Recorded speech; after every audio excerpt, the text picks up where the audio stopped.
जी सफ़ी देखें, ये बड़ा इम्पॉर्टेंट है हमारे लिए जानना कि जिस तरीके से एक वैक्सीन जो है उसका क्या रोल होता है और वो किस लिए लगाई जाती हैं।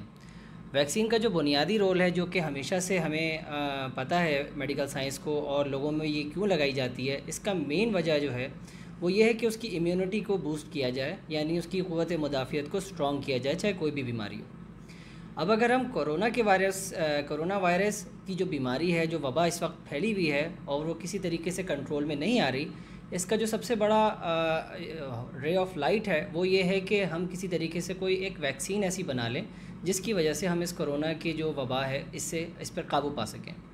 कोरोना की जो वैक्सीन के ऊपर काम हो रहा है, इसमें बुनियादी तौर पर अगर मैं प्रिंसिपली बात करूं तो एक चीज़ होती है कोरोना, किसी भी वायरस के अंदर, किसी भी सेल के अंदर मैसेंजर आरएनए। वो मैसेंजर आरएनए क्या करता है कि वो आपको एक कोडिंग के ज़रिए से बॉडी को बताता है कि आपको इसकी एंटीबॉडीज़ बनानी है ताकि आप उस वायरस को ख़त्म कर सकें।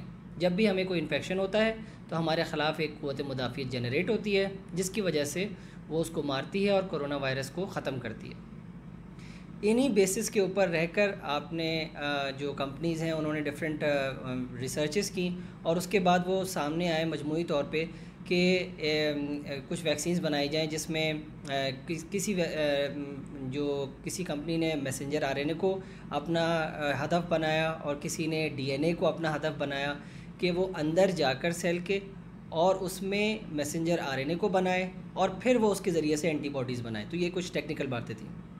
खैर, अब इसके अंदर कौन कौन सी वैक्सीन्स हैं और वो क्या क्या काम करती हैं। जैसे सफ़ी ने बताया कि इस वक्त दुनिया भर में जो रिलीज़्ड वैक्सीनेशंस हैं वो 6 हैं, जिसमें मॉडर्ना है, एस्ट्राजेनेका है, जॉनसन एंड जॉनसन की है, बायोटेक है फाइज़र की, इसी तरीके से साइनोवैक है। और ये जो सारी वैक्सीन्स हैं ये डिफरेंट डिफरेंट कंट्रीज़ के अंदर यूज़ हो रही हैं और इनका इस्तेमाल है। अब जहाँ तक बात रही कि ये कौन सी वैक्सीन किस लिए इस्तेमाल होती है और उसका क्या इफ़ेक्ट है और हमें कौन सी इस्तेमाल करनी चाहिए। देखिए, उसूली बात तो ये है कि वैक्सीन एक ऐसा ज़रिया है जिससे हमें लोगों को इस्तेमाल करनी चाहिए ताकि वो अपनी क़ुव्वत मुदाफ़ियत को स्ट्रॉन्ग कर सकें।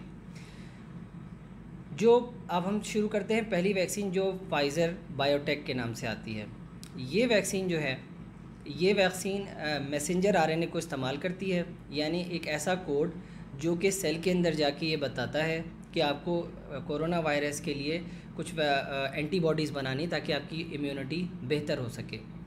और इसकी एफिकेसी 80%, 85%, 90%। एफिकेसी से मुराद है कि ये इफ़ेक्टिव है, ये कारामद है। तो 80% के करीब ये कारामद है लोगों के ऊपर जिनको टेस्ट किया गया क्लिनिकल फ़ेज़ 3 ट्रायल के अंदर, जिसमें हज़ारों लोगों को हम लेते हैं और उनके ऊपर टेस्ट करते हैं कि वैक्सीन किस तरह से काम कर रही है।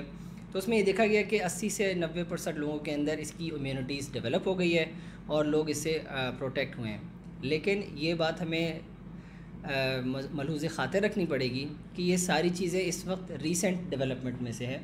हमें कोई भी वैक्सीन इस्तेमाल करने से पहले यूजुअली हम इसको साल 2 साल का अर्सा देते हैं ताकि हम उसके लॉन्ग टर्म रिज़ल्ट्स को देख सकें। लेकिन क्योंकि ये सिचुएशन ऐसी इमरजेंसी है जिसके अंदर हमें ये रैपिड डिसीजंस लेने पड़ रहे हैं और उसकी वजह से हमको लोगों में ये वैक्सीन्स को एडमिनिस्टर किया जा रहा है।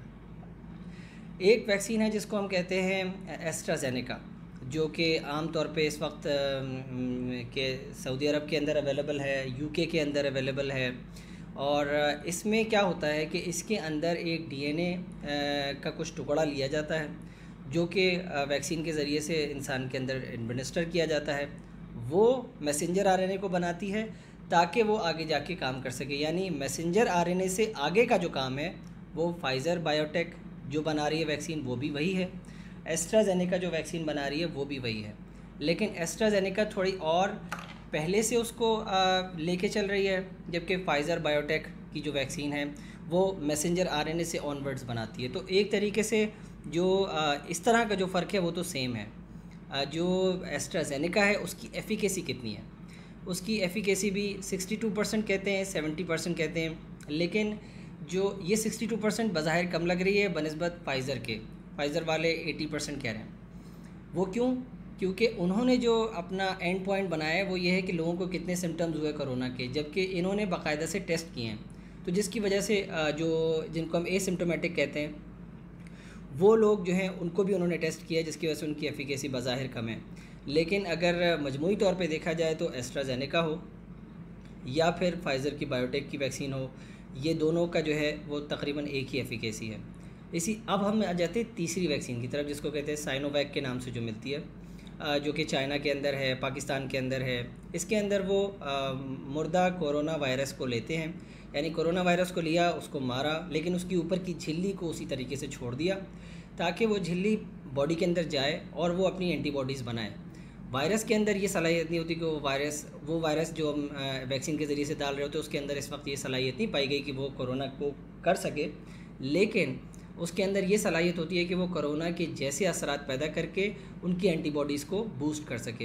इसकी भी एफिकेसी यानी ये इफ़ादियत इसकी भी 70-80% समझी जा रही है, और ये भी जो है वो इसी तरीके से काम करती है।